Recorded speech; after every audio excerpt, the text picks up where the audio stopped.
Queridos, é bom estarmos aqui de novo. Como vocês sabem, a pastora passou por um processo cirúrgico, está em casa, está se recuperando. É um processo lento, gradual e que tem que fazer repouso. E nós estamos nessa peleja desde sábado. A cirurgia foi no sábado pela manhã, mas as coisas fluíram muito bem. Realmente Deus foi muito bondoso em tudo que Ele nos permitiu viver. E daqui a pouco, se Deus quiser, ela vai estar aqui junto com a gente de novo. Amém? Eu estou lá fazendo o dublê de enfermeiro. É complicado, mas vai dar certo. Aí ela virou para mim e falou assim: vai chegar aqui 10 horas, né? Eu falei, não vou chegar rápido. Vamos lá. Queridos, tudo pronto? Vocês estão preparados? Estão animados aí hoje? Legal. Então vamos lá. Nessas últimas 3 reflexões, nós falamos sobre soberba, falamos sobre a mulher virtuosa, e vocês puderam ouvir o pastor Eduardo falando sobre avareza. Tudo isso, todo esse ensino, e principalmente a oportunidade que Deus me deu de refletir 2 vezes sobre soberba, depois 2 palavras Deus me deu a respeito de mulher virtuosa, e na fala do Eduardo no domingo, para mim está muito claro que Deus está desmistificando a natureza do Evangelho para nós. Sabe por quê? Porque às vezes eu percebo que nós temos uma visão extremamente contemplativa. Uma visão contemplativa e ao mesmo tempo romântica, de que as coisas vão acontecer nas nossas vidas, assim, como que num passe de mágica, sem na verdade nos submetermos a um processo e nesse processo tomarmos decisões que vão corroborar, que vão cooperar, que vão gerar uma transformação. Eu tenho uma frase de J.C. Ryle que ele diz assim: a fé é para a oração como uma pena é para a flecha. Sem ela, a oração não acerta o alvo. Se você vai usar um arco e flecha, a sua flecha precisa ter aquelas penas, porque é aquela pena que garante a trajetória que aquela flecha vai desenvolver no ar. Então, quando eu convido vocês, e eu coloco no convite, quarta na palavra, pela fé e pela oração, eu quero, na realidade, convidar você a fazer um exercício para que você, hoje, mova-se para o seu futuro. É exatamente isso. A fé e a oração nos dão uma chave, nos dão uma capacidade, nos dão uma condição de nos movermos para o futuro. Vou repetir essa frase, esse pensamento de J.C. Ryle. Ele diz: a fé é para a oração como a pena é para a flecha. Sem ela, a oração não acerta o alvo. Olha só, se você vai fazer um pedido a Deus, mas você não crê que Ele pode te responder, por que você vai orar? Eu estava estudando sobre oração e eu descobri que se eu oro, mas na realidade o que eu estou orando não é uma necessidade na minha vida, Deus não vai me responder. Então você começa a perceber que nós, porque não assumimos, lembra do texto que nós começamos essa palavra, esse encontro de hoje? Mas a todos quanto creram, a quantos quanto creram no seu nome, deu-lhes o poder de serem tornados filhos de Deus. Repete comigo: eu sou tornado filho pela fé. Então, você só entra na dimensão de filho se você crê que você é filho. Eu estou fazendo quase que uma parada para você respirar. Na semana que vem, no domingo, eu vou refletir sobre um outro dos 7 pecados capitais. E entre esses 2 encontros, eu quero que você reflita, eu quero que você pense, eu quero que você assuma de uma forma quanto mais a sua identidade de filho e comece a caminhar para o seu futuro hoje. Comece a viver realmente uma vida com Deus que gere plenitude, que gere transformação, que gere um mover hoje na sua vida. Eu fiz uma outra aí, isso aqui foi uma coisa que, pensando, eu cheguei à sentença dessa frase. Eu disse assim: o futuro é a soma de toda a colheita das minhas semeaduras no presente. Vou repetir para você: o futuro é a soma de todas as minhas semeaduras no presente. Então, quando a gente olha para alguém, pensa assim, numa imagem de uma pessoa que está prostrada, sentada na beira de uma calçada. E você olha para ela, conversando com uma outra pessoa, diz assim: essa pessoa não tem futuro. Você já olhou para alguém, você já talvez tenha ouvido isso de alguém dizendo para você que você não tem futuro. Mas eu quero perguntar para vocês: o que é o futuro? O que é realmente o futuro? O futuro existe? O futuro é alguma realidade? Porque a palavra do Senhor, ela nos desafia, ela nos confronta que nós devemos viver cada dia, basta cada dia o seu mal, que nós não devemos andar ansiosos. Aprendemos que a ansiedade pode ser um sintoma de avareza nas nossas vidas.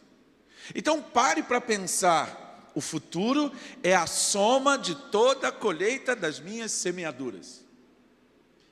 Vamos imaginar que a gente tem aqui hoje com a gente uma pessoa de 100 anos de idade, e ela tem um desígnio de Deus, ela recebeu uma palavra que ela vai receber, vai viver só até amanhã. Ela tem futuro? Você pode olhar para ela e dizer: ela tem futuro? Por quê que ela não tem futuro? Porque o presente está extinguindo. Então, eu quero que você pense. Sabe por quê? Porque o autor aos Hebreus, ele fala alguma coisa para a gente em Hebreus no capítulo 11. Eu vou ler esse versículo 1 em 2 versões diferentes. A primeira diz assim: a fé mostra a realidade daquilo que esperamos e é a evidência de coisas que não podemos ver. A fé mostra a realidade daquilo que esperamos e é a evidência de coisas que não podemos ver. A tradução da Bíblia Amplificada vai dizer-nos: ora, a fé é a garantia, título de propriedade, confirmação de coisas esperadas, garantidas devidamente, e é a evidência de coisas não vistas, a convicção de sua realidade. Então, quando a gente fala dessa fé, então ele está falando que é a evidência de coisas que eu não posso ver, mas ao mesmo tempo é a convicção da sua realidade. Então, eu poderia resumir numa sentença, dizer que a fé é gerada a partir de algo que eu não vejo, mas que eu concebo como realidade. Então é algo que eu consigo ver, é como o autor aos Hebreus mesmo, nesse capítulo 11, vai dizer a respeito de Moisés, quando ele é capaz. O texto diz: pela fé, Moisés abandonou o Egito, não ficando amedrontado com a ira do rei, pois permaneceu firme como quem vê aquele que é invisível. Então preste atenção. Se eu caminho por fé, eu preciso entender que a substância da fé é o ato de crer. Fé no grego é pistel, fala exatamente da ideia de crer. É uma firme convicção, é uma certeza, é algo que eu não consigo ver com os meus olhos físicos, mas consigo conceber no meu espírito. Então, quando eu entro nesse lugar, eu vejo o invisível. Beleza, eu vejo o invisível. Então, o que eu preciso fazer? Que passo eu preciso dar? Porque sempre que a gente pensa numa medida de fé, a gente sempre contempla, ou imagina, ou tem uma visão romântica de que seja algo que Deus vai fazer por mim, mas não algo que Deus vai fazer através de mim, mas não algo que Deus vai operar a partir dos passos que eu vou ser capaz de dar, mediante aquilo que Ele gerou no meu coração. Então, você começa a entender, você começa a compreender, que quando Abraão saiu de Ur dos Caldeus, e ele ainda era Abrão, a palavra de Deus diz a respeito dele que Abraão creu, e isso lhe foi creditado como justiça. Deus chegou para Abraão e disse: sai-te da tua terra, da tua parentela, da casa do teu pai, para um lugar que eu vou te mostrar. E Deus disse para Abraão, um homem de 75 anos, Ele disse: Abraão, por meio de você, eu vou abençoar todas as famílias da terra. Ele disse: Abraão, ele disse: Abrão, por meio de você, eu vou gerar uma grande nação. Quando Abrão se move junto com Sara e inadvertidamente leva, oh meu Deus, Ló junto com ele, ele creu. Embora Ló não fosse parte da promessa, mas ele creu. E aí eu quero que você comece a entender, se a fé é o resultado da minha semeadura no presente, deixa eu te perguntar, você está andando em conformidade com a sua fé? Então vou te fazer a pergunta de uma outra forma, você está andando em conformidade com aquilo que Deus já te prometeu? Você está dando os passos que são necessários para que aquilo que Deus prometeu fazer se cumpra na sua vida? Eu estava em casa assistindo alguns trechos do culto e eu vi a Tatiana aqui orando. Eu vi o Marcos aqui ministrando. Eu vi o Eduardo ministrando. Eu tenho fotos dos três. Da Tatiana, no dia da conversão dela. Eu tenho a foto do Marcos no dia do casamento dele. Eu tenho a foto do Eduardo na juventude dele. Deixa eu perguntar para vocês, eu queria poder projetar a imagem do Marcos magrinho do lado da Noemi e o Marcos hoje. E eu queria que vocês me dissessem o que foi necessário para que o Marcos saísse daquele lugar que ele estava em Deus, já com uma identidade definida de filho naquele momento, para chegar nesse lugar em que ele aqui, com toda a desenvoltura, com toda a habilidade, ele ministrava o seu coração. Eu posso mostrar a Tatiana no culto ali no templo, no dia da sua conversão, ela em pé, e eu posso mostrar o caminho que ela teve que trilhar para poder se ajoelhar aqui no domingo e orar intercedendo por vocês. Eu posso me lembrar do Eduardo sentado na cadeira de trocador de ônibus, o dia que ele me disse assim: pastor, eu vou trabalhar como trocador de ônibus. Eu falei: que é isso, Eduardo? Ele falou: sério? Ele falou: sério. Entre o dia que Eduardo estava sentado sendo trocador de ônibus, para o homem que estava ministrando aquela palavra aqui no domingo. E aí eu quero devolver toda essa reflexão a vocês que vieram aqui à frente perguntando: o que vocês fizeram de domingo a hoje pela oração que vocês receberam no domingo?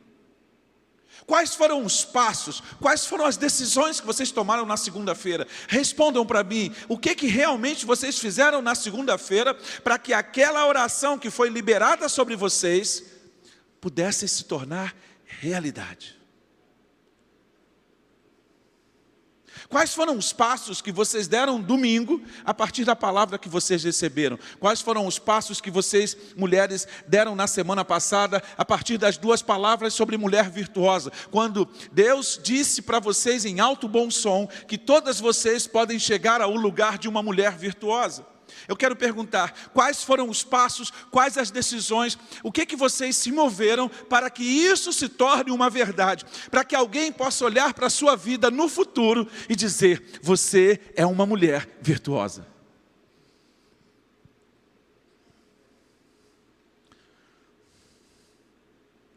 O que vocês me dizem, galera? Hã?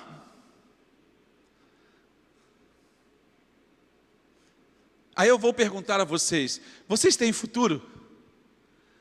Vocês têm? Não, a irmã disse, balançou com a cabeça: tem futuro? Resta esperança para vocês? Hã? Sim ou não? Sim ou não?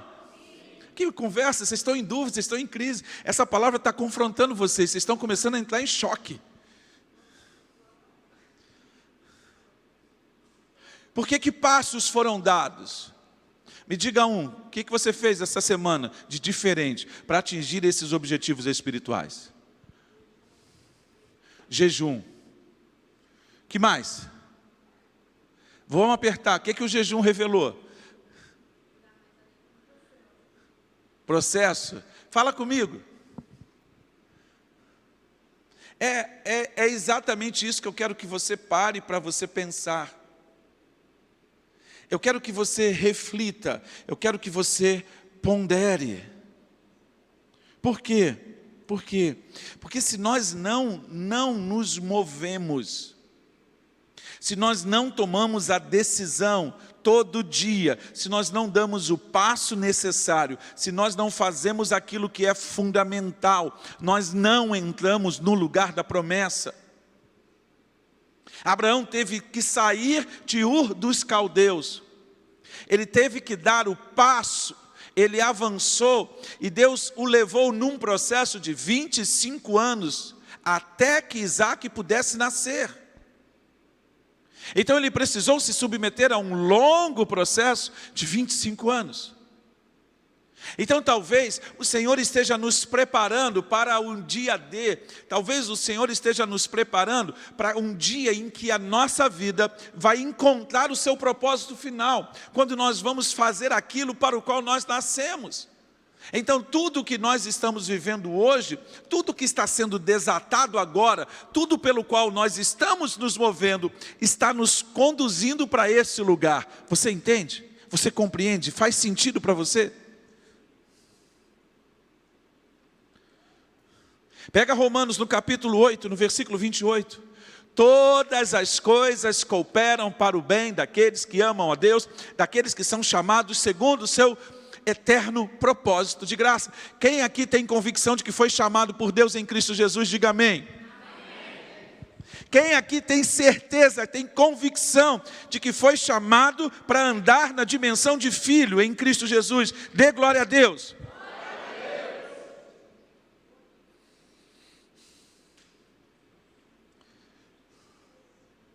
Me dê 3 evidências. Me dê 3 evidências de que você está andando nessa identidade. Não precisa você falar, eu quero que você responda para você. Dá aí 3 evidências. Hoje, de que você está andando nessa dimensão de filho, de que você não está se deixando abater por causa das circunstâncias, de que você não está retrocedendo no chamado e nem na visão. É aí, queridos, que nós precisamos entender. E o Senhor está nos impulsionando para essa realidade, para quê? Para que de fato nós sejamos capazes de dar os passos que são necessários, para que realmente, todos os dias, a gente entre nesse lugar. É interessante, é como se a gente fosse descer a escada, a gente está num lugar alto, aí a gente desce uma escadaria, desce, vai lá na roda do oleiro, e ele pega o nosso vaso, pega o nosso bloco de argila, e ele começa a fazer um novo vaso. Ele começa a redesenhar as nossas vidas, porque tem uma rachadura aqui, tem uma rachadura ali, e nessa rachadura a gente começa a perder um pouco da unção, a gente começa a perder a alegria, a gente começa a perder a esperança nesses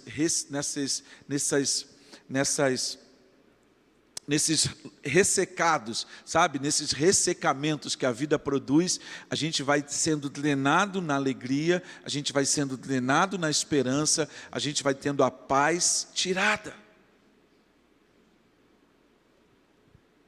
Então nós precisamos parar. Efésios no capítulo 3, no versículo 20, na TPT, na tradução da Paixão, o texto diz assim: nunca duvide do grande poder de Deus para operar em você e realizar tudo isso. Ele alcançará infinitamente mais do que seu maior pedido, seu sonho mais inacreditável e exceder sua imaginação mais louca. Ele superará todos eles, pois seu poder milagroso o energiza constantemente. Como é que Deus pode fazer infinitamente mais do que tudo que você pediu ou sonhou? Como é que Deus faz? Como é que Deus faz? Me responda, como é que Deus faz? Como Deus faz? Responda para mim, irmão. Fala comigo, irmão. Você veio trazer água primeiro? Fala comigo, vamos conversar aqui. Não pode não. Fala comigo, gente. Eu estou carente, eu quero conversar com vocês hoje. Vamos fazer terapia aqui em grupo.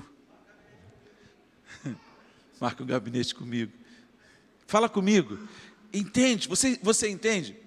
É isso que eu quero que você saia dessa visão de um evangelho contemplativo, desse evangelho romântico, que você acha que vai aparecer um anjo louro, ou então uma anja loura que vai fazer uma mágica e as coisas vão acontecer, você vai entrar naquele lugar da promessa, o milagre vai acontecer. E aí a gente esquece do de repente, do processo. Do processo. Pense em Ana, mulher de Eucana. Anualmente ela ia lá na presença do Senhor em Siló, orar, trazer a sua oferta.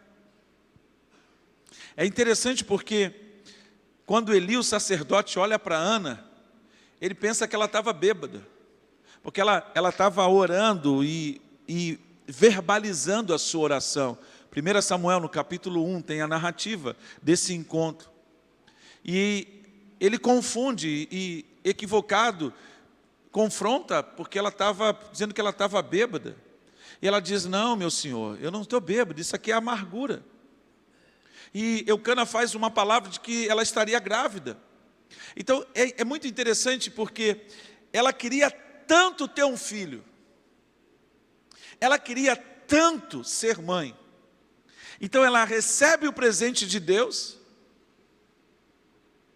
fica com esse menino até que ele seja desmamado, e ela vai lá e entrega Samuel nas mãos de Eli, o sacerdote, para que ele seja instruído na presença do Senhor. Então ela recebe de Deus um presente, o anseio do seu coração. Deixa eu perguntar para você, você acredita de verdade que o seu filho é seu? Ou o seu filho é uma dádiva que Deus te deu para você liberar o seu filho para que ele seja bênção para as nações, para que ele seja bênção no mundo, para que ele seja a resposta de Deus para essa sociedade, para essa cultura pervertida na qual nós estamos inseridos. Então ela devolve Samuel para que ele seja instruído aos pés do Senhor. E o menino está lá dormindo. E aí ela volta em todos os seus ofícios. Todo ano, quando ela volta ao templo, para cultuar diante do Senhor, ela tem a oportunidade de ver Samuel crescendo em graça diante do Senhor. Então eu quero que você me responda, você estaria disposta a pagar um preço como esse, para ser mãe? Aí a gente não entende que grande parte dos conflitos que nós temos na nossa maternidade, na nossa paternidade, é porque nós estamos fora do desígnio de Deus, que nós estamos fora do lugar de Deus, nós estamos distante do projeto de Deus. Então isso nos confronta, isso nos aperta, isso faz a gente parar e faz a gente, sabe, é como se uma grande inconformidade fosse gerada dentro de nós. Porque nós lemos que a palavra de Deus é a verdade, nós cremos que a palavra de Deus é a verdade, e parece que a gente não entra nesse lugar, parece que a gente não chega nesse lugar onde de fato nós experimentamos a vida que é abundante. Mas Jesus diz, olha, ele disse que o ladrão veio para roubar, matar e destruir. E nós temos tido testemunhos na nossa própria vida, o quanto nós temos sido roubados, o quanto nós temos sido atacados, o quanto nós estamos em um contexto em que parece que aquilo que nós cremos, a verdade está sendo atacada o tempo todo. E é muito interessante você pensar como é que isso se faz, ou seja, todo o modo de vida da sociedade pós-moderna precisa ruir para que um outro sistema seja implantado no lugar. A família é o símbolo maior de opressão. O pai oprime os filhos, o pai oprime a mulher, e isso precisa ser desconstruído.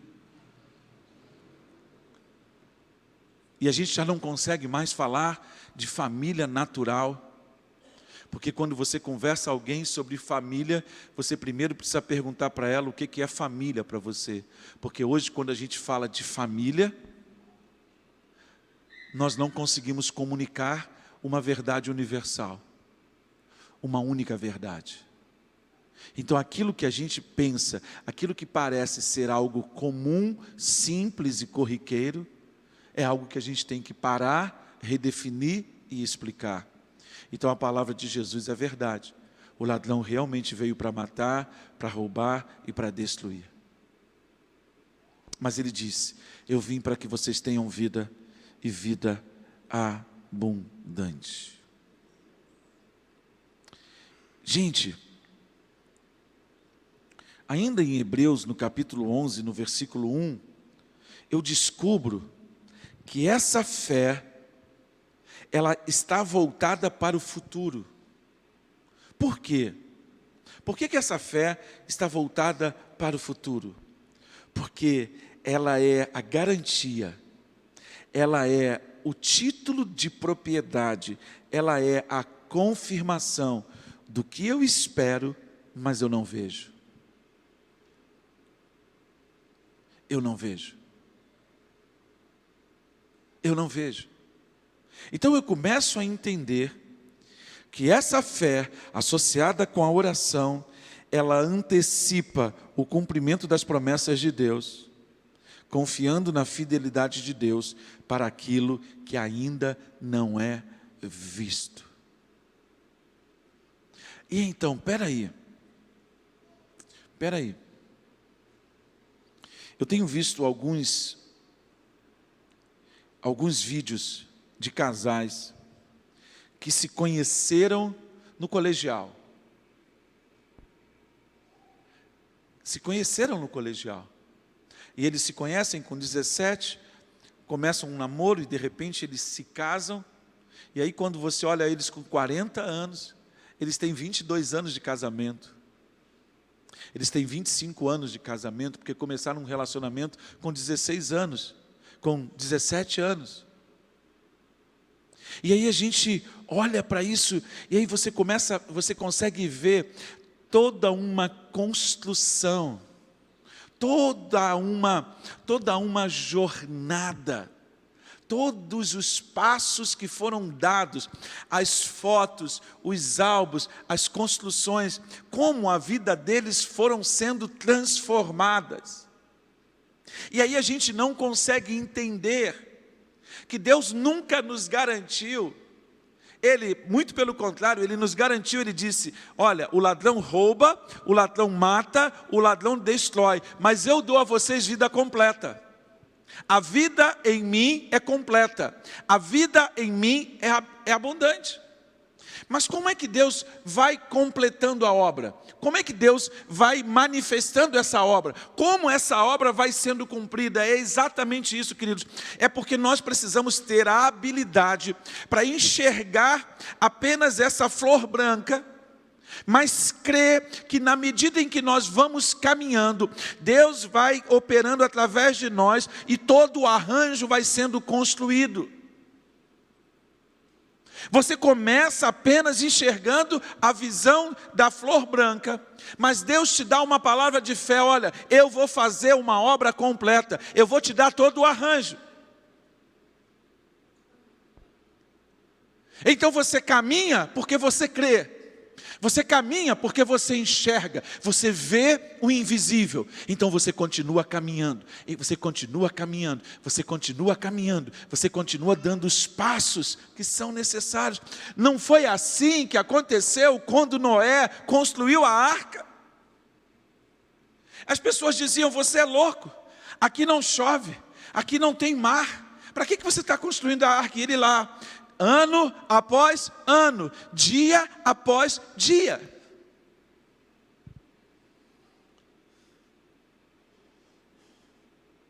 Mas nós somos a geração do café solúvel, nós somos a geração que quer colher sem plantar.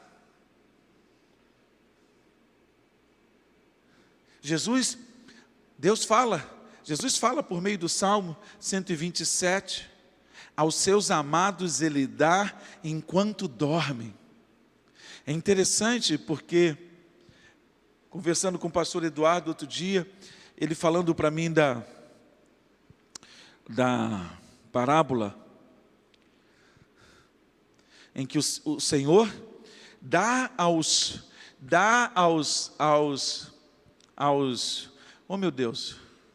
servos os talentos, e ele sai de cena, mas sai para continuar investindo no seu reino. E ele dá talentos, dá para um, dá para o outro. E o que o outro faz? Enterra e senta.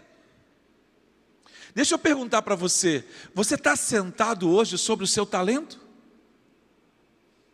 Você está esperando que o seu talento frutifique? Você está pensando que o teu talento vai frutificar se você o enterra? Gente, vamos parar para pensar. Filipenses no capítulo 1, no versículo 6, aquele que começou a boa obra vai completá-la. Mas como é que Deus completa a boa obra em nós? Nós vamos nos movendo, e na medida em que nós vamos nos movendo nele, nós vamos acordando todo dia, e a gente vai lá e semeia, o filho está comendo, e aí você dá uma palavra de ânimo para ele, a filha está comendo, e você vai lá dar uma palavra de ânimo, você vem para a igreja, você recebe uma palavra de ânimo, você recebe uma palavra para te levantar, para te fazer andar mais uma milha, para te fazer andar mais 1 quilômetro, para fazer você sentar mais 7 dias na cadeira e estudar mais, se preparar mais. Por quê? Porque vai chegar o dia que ele vai completar a obra. Mas como é que ele faz esse processo? É isso que nós precisamos entender. Como é que ele faz esse processo milagroso, em que de repente quando você vira para trás, e você fala assim, meu Deus, já se passaram 10 anos. Já se passaram 10 anos. E aí você olha para a vida de um filho, você olha para a vida de um outro filho, você olha para a vida de um outro filho, você olha para a vida de um outro filho, você olha para aquele discípulo, você olha para aquela pessoa, e você vê Deus, como o Senhor está fazendo coisas incríveis na vida desses filhos. Então você começa a perceber que são as nossas decisões, são as nossas atitudes, são as nossas palavras, é aquela decisão de acordar naquele dia 5 horas, é aquela decisão de acordar naquele dia 4 horas, é aquela decisão de você romper com esta ou com aquela estrutura para você realmente dar o passo que é necessário. E aí você começa um processo longo de dizer, não, eu vou crescer no meu relacionamento com Deus. E aí você começa a crescer no relacionamento com Deus, e aí você nem percebe. O colega te faz uma oferta no trabalho e você diz, não, obrigado, eu não estou afim não. E aí você começa a tomar decisões. Você antes era um funcionário relapso, você fazia apenas pelo salário, e você começa a mudar de atitude, você começa a trabalhar com excelência, você começa a apresentar um trabalho de excelência, e você não percebe, porque você não está conseguindo ver a transformação que Deus está fazendo dentro de você.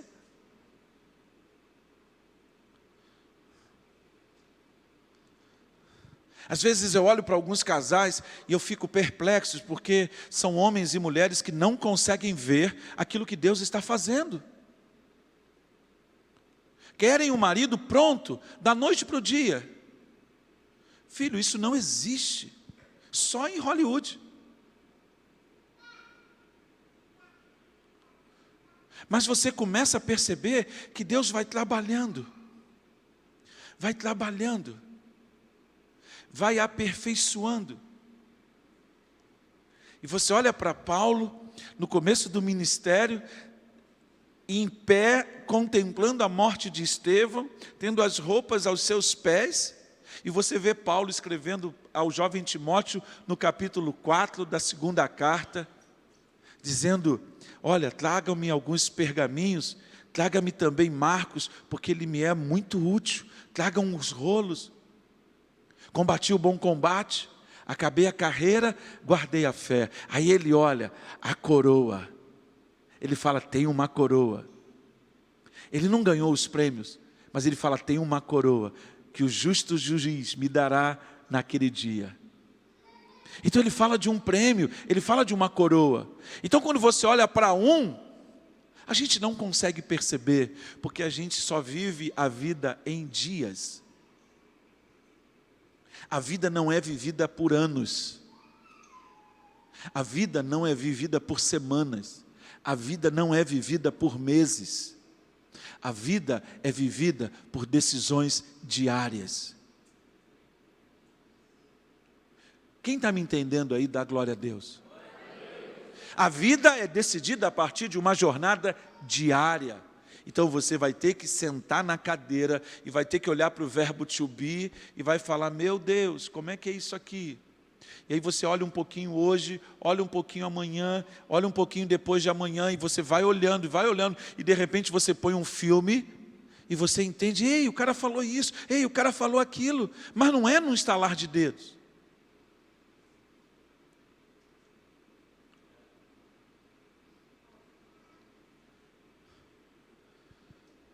Aí você entende, você compreende, que pela oração, o coração de Esaú foi mudado para com Jacó, para que se encontrassem de maneira amigável e não hostil.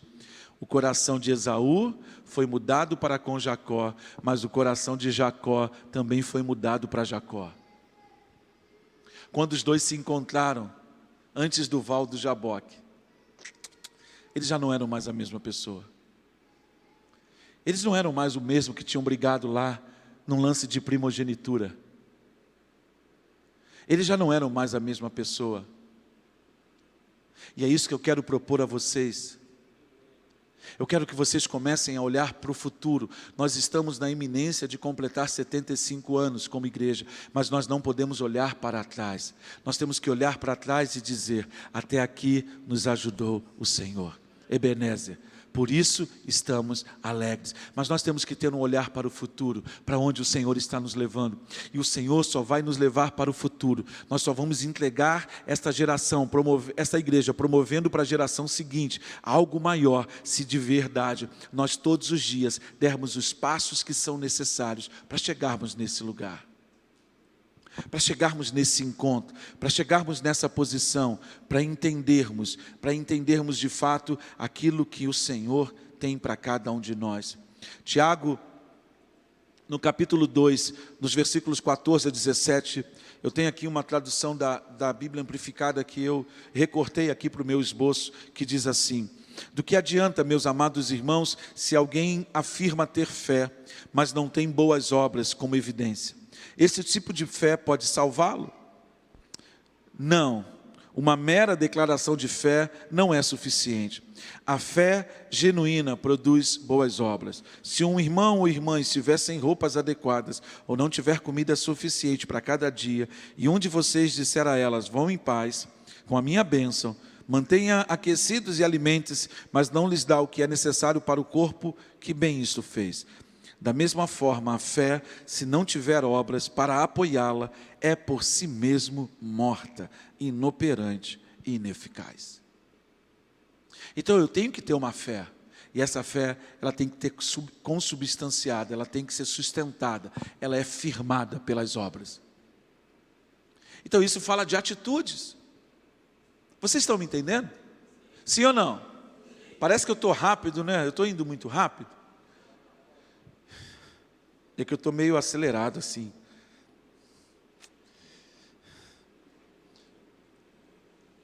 O que isso me chama a atenção é... Provérbios, eu vou juntar esses dois conceitos, espera aí. Provérbios 28, versículo 9.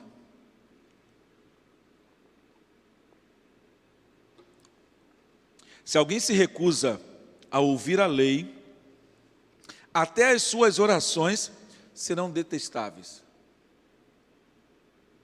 Sabe o que isso significa? Repete comigo. A oração não pode ser divorciada da pessoa que ora. A vida de quem ora é a vida da oração. Vou repetir. A oração não pode ser divorciada do orador, da pessoa que está falando. A vida de quem ora é o sustento da oração. Se você não tem obras, se a sua fé não está produzindo um impacto em você e no mundo, se o que você ora não é uma verdade dentro de você, a sua oração não será ouvida.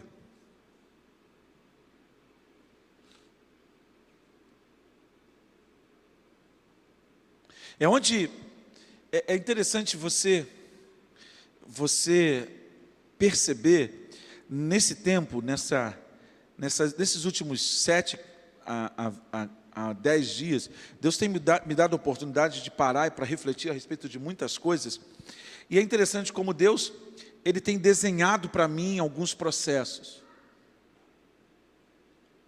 Ele tem falado: olha, faz isso aqui, trabalha nisso aqui, fundamenta isso aqui, escreve isso aqui. E aí eu falo assim: não, vou marcar reunião para a semana que vem. Ele falou assim: não, escreve, formata isso aqui. Aí eu compartilhei com vocês um filme. Eu não sei quantos de vocês viram o filme. Duas pessoas me deram retorno do que viram, de como foram impactadas. Mas só tive esses 2 retornos. E aí eu fico assim, aí o Espírito, eu já peguei, não. Ele falou: escreve, espera o que isso vai produzir, como é que isso vai tocar a vida das pessoas. Então Deus começa a fazer a gente perceber a necessidade que nós precisamos de implantar processos duradouros. Processos que vão produzir transformação a longo prazo. A gente podia fazer uma festa no final de semana, não é? A gente podia fazer, vamos pensar que dia 8 é no mês de maio. Vamos fazer um dia 8 da mulher, vamos fazer um negócio diferente. Vamos fazer um negócio grandioso. Olha aí, vem o dia das mães. O que a gente vai fazer? Mas é o que eu quero que vocês me respondam. Fazer um culto é muito menos, é muito pouco. Nós precisamos ir mais longe. Nós precisamos ir mais longe. Nós precisamos construir algo. Nós precisamos gerar algo da parte do Espírito Santo, que gere algo de longo prazo, que gerem compromissos de longo prazo. Vocês foram desafiadas a gente foi desafiado a fazer um coro de casais. Vamos fazer coisas de longo prazo, vamos fazer coisas que gerem impacto na eternidade. Vamos parar de cuidar daquilo que é terreno, daquilo que é finito, daquilo que é limitado. Vamos começar a nos mover pela eternidade.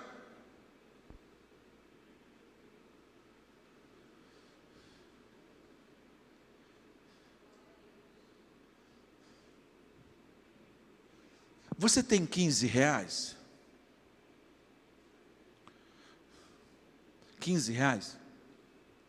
Quem aqui tem 15 reais? Então,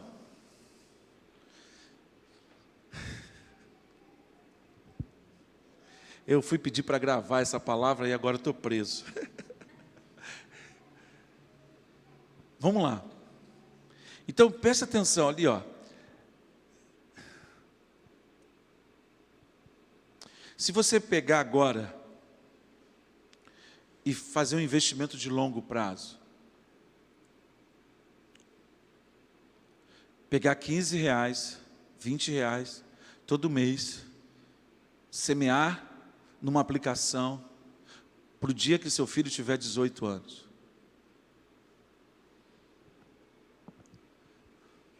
Você é avô, ao invés de você ficar dando docinho para o seu filho, que tal você fazer uma carteira de investimento de longo prazo para ele?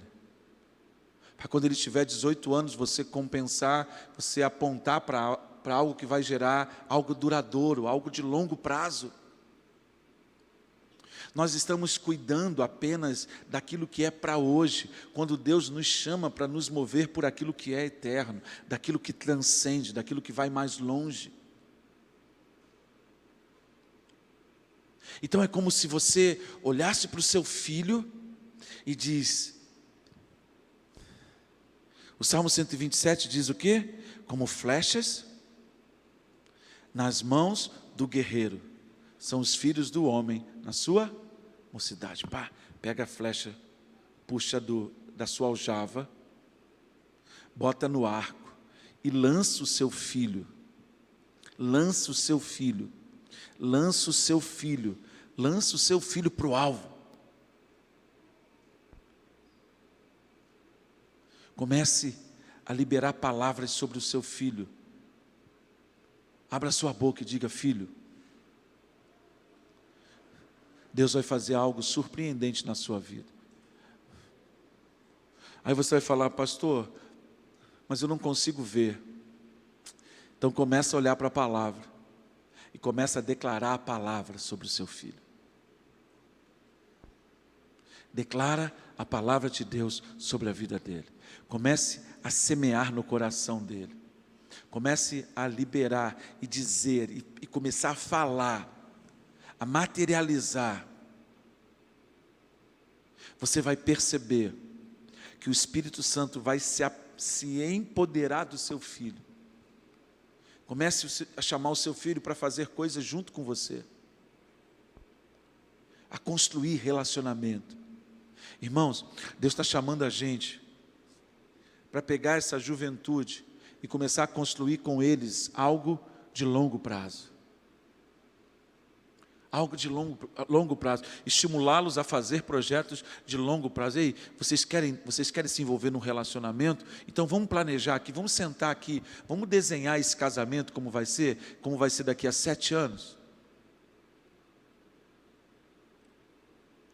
Por que os nossos adolescentes não podem se casar com as meninas da juventude deles? Mas precisa fazer o plano, não é se engafunhar, ficar dando beijo e abraço aí não. Ficar estimulando aquilo que já está estimulado, é cutucar a onça com vara curta. Os hormônios estão borbulhando dentro desses meninos, dessas meninas. Nós precisamos de projeto, precisamos de dar lugar para que essas energias elas possam ser drenadas, elas possam ser trabalhadas. Tem que ter projeto, filho. Onde é que eles vão estar daqui a 5 anos? Onde nós vamos estar daqui a 5 anos? Onde nós vamos estar daqui a 10 anos? Então nós começamos a entender que a fé, ela vai nos mover para o futuro. Por quê? Porque o nosso futuro é a soma daquilo que nós vamos fazer hoje. Hoje, quando eu dou um passo aqui com vocês, eu estou semeando para o futuro. Hoje, com o que eu vi, com o que eu estudei, eu estou semeando para o futuro, porque Deus está me ensinando. Tem coisas que cada vídeo que eu vejo, cada ensino que eu vejo, eu falo, Senhor, eu tenho que estudar isso. Falou, não, cara, você não vai ter que ficar lendo todos esses livros, não. Isso que Deus está te deixando, essas ferramentas que você está tendo acesso, elas vão te dando insights, elas vão te dando visão, para você caminhar dentro daquilo que é a tua ferramenta de trabalho, que é a palavra. Vocês estão me entendendo? Sim ou não? Então você compreende que há uma possibilidade de nós nos movermos para o futuro por meio da fé e pela oração? Pela fé e pela oração? Sim ou não? É aí, queridos, que nós somos presenteados. Quando você descobre que Moisés viu o que é invisível. Se moveu do 0 até os 40 anos. Ele foi preservado 3 anos, depois ele tomou uma decisão, teve que fugir, porque ele se antecipou em querer fazer do jeito dele. Aí Deus usou aquilo ali, levou ele por mais 40 anos, para cuidar das ovelhas do seu sogro. Depois Deus se manifesta diante dele, numa sarça, e ele chega para perto, e Deus começa a falar com ele, e Deus se revela de uma forma muito contundente. Eu sou o que sou. Diga aos filhos de Israel, o eu sou, aquele que está te enviando. E aí Moisés, muito tímido, dá desculpa da sua gaguez, da sua gagueira, coloca um limitador, e Deus, tá bom, então leva o seu irmão junto com você. Mas quando Moisés chega para falar com o povo, não é o mesmo Moisés que fugiu, porque foi confrontado. É outro Moisés. Ele tem agora 80 anos.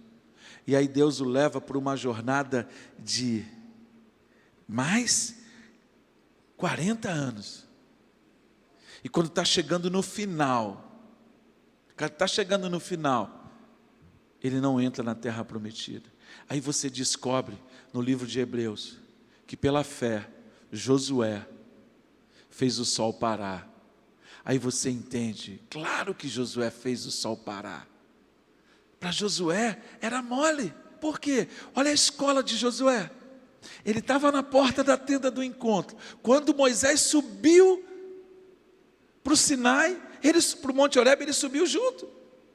Subiu para o Sinai, ele subiu junto. Ele viu tudo. Então ele foi treinado. Então ele sabia o que fazer. Porque ele foi preparado. Então ele estava ali na tenda, olha só, ele não se afastava da porta da tenda do encontro. Ele só se afastava quando o serviço de Moisés terminava. Deixa eu te perguntar, quantos daqui que estão aqui, que hoje estão fora do seu chamado? Quantos de vocês estão fora do lugar que Deus colocou você? Quantos de vocês estão sentados no meio da congregação apenas assistindo a banda passar? Josué, ele ficava em pé. Tudo que acontecia, Josué estava lá, pronto. E sendo o quê? Treinado. Aí chega um dia, Deus chega para ele e fala assim: Josué, o meu servo Moisés é morto. Agora chegou a hora de você se relacionar comigo. Não mais comigo através de Moisés. Agora sou eu e você. Josué estava pronto.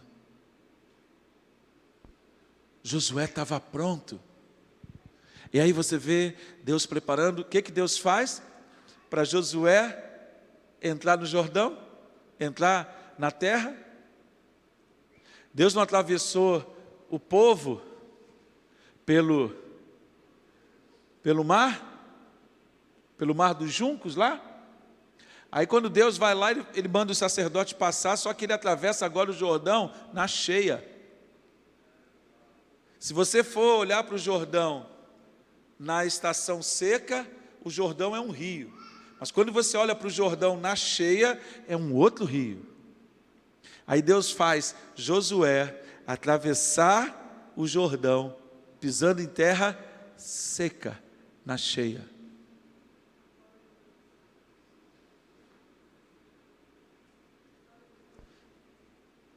Aí Deus manda Josué cercar Jericó, dá 6 voltas. Na 7ª, toca as trombetas. E aí você começa a entender todo o processo que Deus vai desenhar na vida de Josué. Mas ele estava pronto. Então você descobre que é fé, oração, tem que gerar ação. Fé, oração, não pode gerar contemplação. Fé e oração não pode gerar somente um frisson de um culto, mas tem que gerar uma entrega, tem que gerar uma transformação. Que Deus possa abençoar você por meio dessa palavra.